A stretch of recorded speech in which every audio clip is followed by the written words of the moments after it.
A weird prop here, but give me the New England Patriots team total rushing yards over 126 and a half at minus 120. Travion Henderson has looked great. Ramondre, I'm not exactly sure what to expect. Last week, he only had a few carries and he didn't look like he was 100% from that toe injury that he's dealt with. But this week, he's off the injury report. And we know with Vrabel, he's liked leaning on some of those older guys and letting the rookies slowly work their way up. Travion's looked great, but I don't want to risk it here and take his yards and get screwed by a few yards because Ramondre was able to break a few runs off. And if he's actually back to where they think he is and he's off the injury report, now let's look at the matchup. You have a Giants defense, 51.5% success rate against the run since week 6. That's dead last in the NFL. They're also dead last in defensive rush EPA.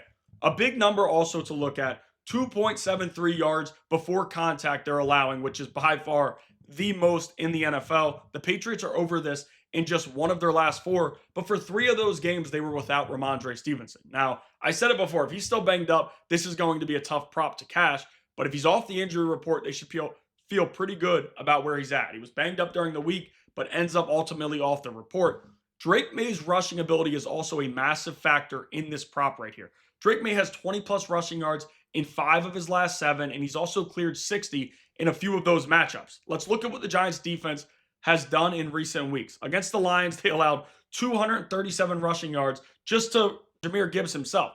Then also 128 to the Packers. Josh Jacobs leaves that game in the first half. The Packers were still able to move the football running it, and he didn't return in the second half. 171 against the Bears, 159 against the 49ers, 276 against the Eagles in the second matchup because in the first one, Saquon wasn't really able to get going.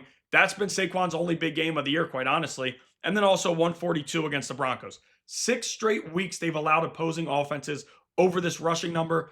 This year, the offense has been relatively balanced, and I don't know why you would change that up against a Giants defense that just can't stop the run. So again, we will play New England over 126 and a half team rushing yards at minus 120.